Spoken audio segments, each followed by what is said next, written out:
તો ભારતીય stock એસોસિએશને stock વિશે લોકોમાં જાગૃતિ વધારવા માટે અમદાવાદ ચેપ્ટરની સ્થાપના કરી છે। અમદાવાદ ચેપ્ટરની શરૂઆત દરમિયાન મીડિયાને doctor Nirmal Surya, president Indian stroke association doctor Arvind Sharma, ISAના સેક્રેટરી એન્ડ ઝાયડસ હોસ્પિટલ અમદાવાદના ન્યુરોલોજી વિભાગના હેડ અને Padmashri doctor Sudhir Shah, SVP hospital and NHL medical college અમદાવાદના ન્યુરોલોજી વિભાગના professor and head neuroscience Sterling hospital અમદાવાદના ડિરેક્ટરે સંબોધન કર્યું હતું। ઇન્ડિયન સ્ટોક એસોસિએશને 12મી મેના રોજ વારાણસીમાં મિશન બ્રેન અટેક શરૂ કર્યું હતું। ભારતમાં સ્ટોક અંગે જાગૃતિ વધારવા માટે એક અનોખી પહેલ છે। ઈચ વન ટીચ વન શીર્ષકવાળી ઝુંબેશ સમગ્ર ભારતમાં સ્ટ્રોકની ઘટનાઓમાં ચિંતાજનક વધારો દર્શાવે છે। આ ઉપરાંત તે સ્ટ્રોક વિશે જાગૃતિ લાવવાનું કેટલું મહત્વપૂર્ણ છે તે દર્શાવે છે। जो प्रश्न पूछा गया है कि भारत में जो आंकड़े हैं, जो मिशन ब्रेन अटैक के बारे में हमारे प्रेसिडेंट डॉक्टर निर्मल सूर्या ने बताया कि वो बहुत ही ऐसे हैं कि जिनको देख के लगता है कि हमें अवेयरनेस बढ़ाने की बहुत जरूरत है।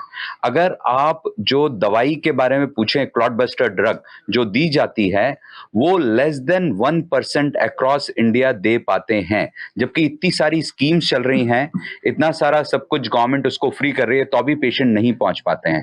2 दवाइयां आने के बावजूद भी पूरे देश में जहाँ की 1.2 बिलियन से भी ज्यादा लोग हैं, केवल 27,000 थ्रोम्बोलिसिस होते हैं।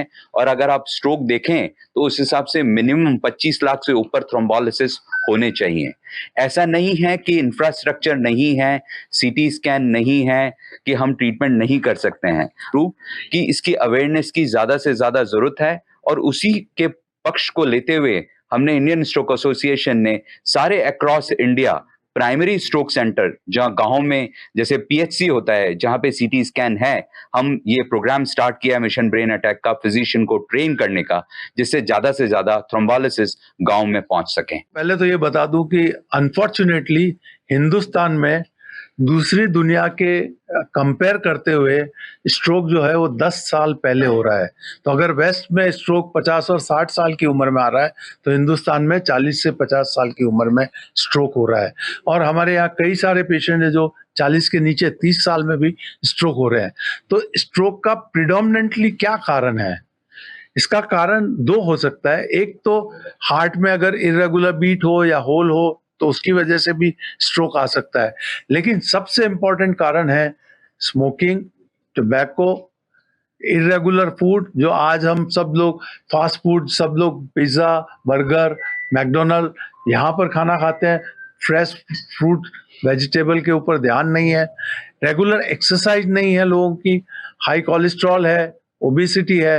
तो ये जो है अपनी लाइफ स्टाइल है उसकी वजह से, और स्मोकिंग, अल्कोहल, टोबैको, इनकी वजह से स्ट्रोक की इंसिडेंस बढ़ रही है। मिशन ब्रेन अटैक जो है ये एक end to end care for people care, मतलब हम प्राइमरी प्रिवेंशन, पहला आर्म जो मैंने आपको बताया कि जो भी रिस्क फैक्टर है उसको रोके।